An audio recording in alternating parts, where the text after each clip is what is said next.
Ang 10 nakakatakot na hula ni Stargazer para sa taong 2026. Si Stargazer ay kilalang tarot reader at mystic na nagbabahagi ng mga prediksyon tungkol sa politika, showbiz, kalikasan at ekonomiya. Kilala siya sa kanyang malalim na pananaw at kakayahang makita ang mga posibleng mangyayari sa hinaharap. Pang-10, politics at power struggles. Ang taong 2026 ay magiging taon ng malalakas na labanan para sa kapangyarihan. Maraming leader ang magtatangkang manatili sa posisyon kahit na mali ang intensyon para sa bansa. Ang bansa ay lulubog sa kaguluhan dahil sa mga taktika at manipulasyon. May pagkakataon na ang isa sa mga leader ay mawawala sa tanaw ng publiko sa misteryosong paraan. Pang-siyam, alliances at betrayal. Magbabago ang mga kaalyado at maraming magtataksil. Ang tiwala ay mawawala at ang mga nakatataas ay pwedeng mapahamak. Ang betrayal ay magiging dahilan ng gulo at kaguluhan sa politika. Isang alyado ay pwedeng mabunyag ang lihim na makakapagwasak sa buong kampo.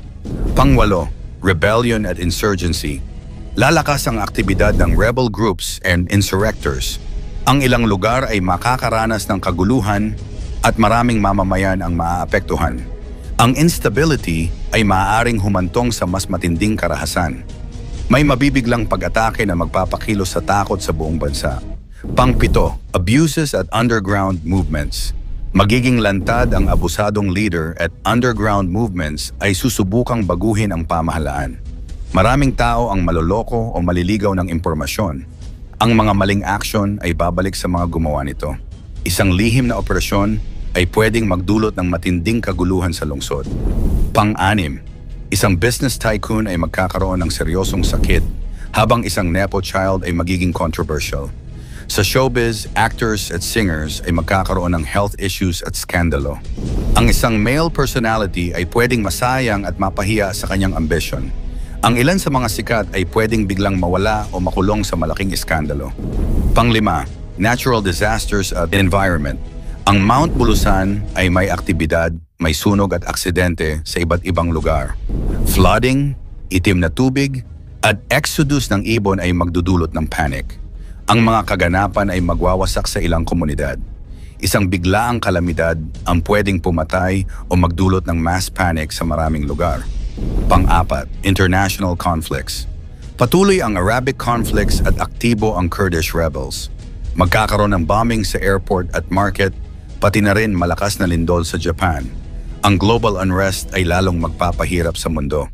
May malalaking bansa na pwedeng biglang magdeklara ng aksyon na magwawasak sa rehiyon. Pang-8, economy at global effects.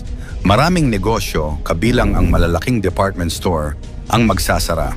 Ang corruption at political instability ay magdudulot ng malaking pagbagsak sa ekonomiya. Ang mamumuhunan ay mawawala ng tiwala at pananalapi ay maaapektuhan. Maaaring mawala ng trabaho ang milyon-milyong tao sa biglaang economic collapse. Pangalawa, sports at education. May isang athlete na pwedeng maging future Olympian, ngunit maraming kabataan ang maaapektuhan ng kalamidad at kaguluhan. Ang talent at education ay magiging kanlungan, ngunit limitado ang epekto nito sa nakakatakot na sitwasyon. Isang promising athlete o estudyante ay pwedeng mawala o masaktan sa trahedya. At ang ating number 1, unifying message. Ang tanging pag-asa ay ang pagkakaisa ng mga Pilipino at panalangin para sa discernment. Ang tunay na kalaban ay corruption at kung hindi kikilos ang bansa, mas lalalim ang kaguluhan at krisis sa taong 2026. Kung hindi kikilos ang mga tao, ang bansa ay pwedeng tuluyang maguluhan sa sunod na taon. Ang nakakatakot na hula ni Windra Fortune kay Rodrigo Duterte at sa bansa. Makikita sa hula na si Tatay Digong ay dumadaan sa matinding pagsubok, sobrang payat, may kahinaan sa kalusugan, at may mabigat na responsibilidad na nakaambag sa kanyang kondisyon. Kasabay nito, may direktang epekto rin sa bansa ang kanyang kalagayan, lalo na sa ekonomiya, kalikasan at politika. Pang-5, pagpayat at kalusugan ni Duterte. Ipinakita ng tarot umano ni Windra Fortune na si Tatay Digong ay sobrang payat at mahina ang katawan. Maraming ulat mula sa mga dumalaw sa kanya sa ICC ang nagsasabing halos skin and bones na lamang siya. at makikita ang hirap sa bawat galaw. May malinaw na senyales ng karamdaman sa dugo, sirkulasyon at puso, bagay na nagdudulot ng pangamba sa mga taga-subaybay. Ngunit sa kabila ng kanyang pisikal na kahinaan, patuloy siyang guided ng Divine Providence at lumalabas sa tarot ang tinatawag na Golden Path, simbolo ng proteksyon at tamang direksyon. Ang hula ay nagpapakita rin na kahit mahina, may liwanag na gumagabay sa kanya at may taong nagmamasid at nag-aalaga sa kanyang kalagayan. Pang-apat, pamilya at paninindigan. Nakatuon daw ang hula sa pamilya at paninindigan ni Duterte. Ang pamilya niya ay isa sa pinakamalakas na puwersa sa kanyang buhay. Ipinapakita ng tarot na kahit may galit o tampo sa loob ng pamilya, nananatiling matatag at matibay ang kanilang paninindigan. Ang kanyang anak, partikular ang panganay, ay handang harapin ang lahat ng hamon upang protektahan ang kanyang ama. Ang koronang lumalabas sa tarot ay simbolo ng pananampalataya, moral na karangalan at posibilidad na maibalik ang dignidad ng kanilang pamilya sa mata ng publiko. Ang hula umano ay malinaw na sa level na ito, hindi lang pisikal na lakas ang kailangan ni Duterte, kundi pati ang emosyonal at moral na suporta ng kanyang pamilya. Pangatlo, kapangyarihan at influence. Lumalabas ang konsepto ng kapangyarihan at impluensya. Ipinapakita daw ng tarot ni Wind of Fortune na ang mga nakapaligid kay Duterte, kabilang ang mga caretaker at mga taong may mataas na posisyon, ay may malaking papel sa kanyang posibilidad na makalaya at maprotektahan ang kanyang sarili. Dalawang Pilipino ang nakikita sa tarot na may kakayahang magdala ng solusyon para sa kanyang kalayaan. May mga hadlang tulad ng pera, political intrigue at manipulasyon, ngunit ipinapakita rin ng tarot na darating ang hustisya sa tamang panahon. Sa hula daw na ito, nakikita natin ang strategic na aspeto ng kanyang sitwasyon, hindi lamang personal, kundi pati sa political at legal na dimension. Pangalawa, malawakang epekto sa bansa. Sa pangitain daw ni Windruff, nakatuon sa malawakang epekto ng sitwasyon ni Duterte sa bansa. Ipinapakita ng tarot na may tatlong pangunahing problema na pwedeng lumitaw kung hindi maayos ang kalagayan ni Duterte. Una, kalikasan. May mga natural na sakuna o anomalya na maaaring magdulot ng kaguluhan sa mamamayan.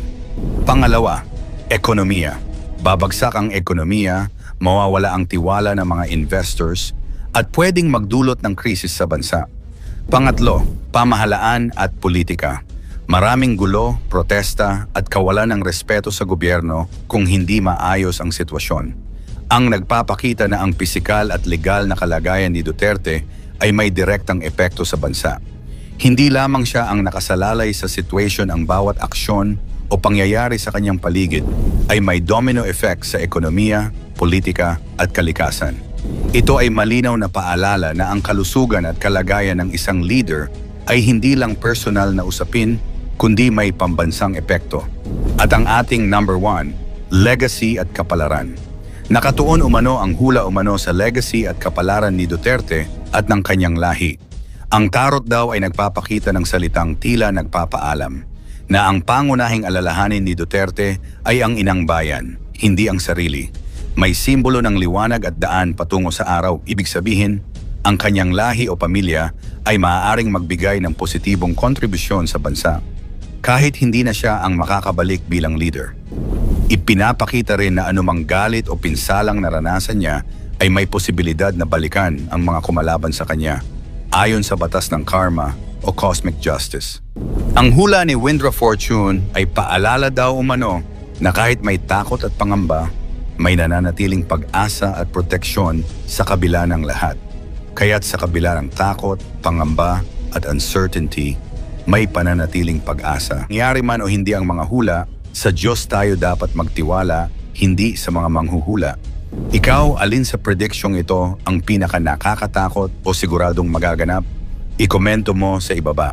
I-like ang video, i-share mo sa iba, and huwag kalimutang mag-subscribe. Maraming salamat at God bless.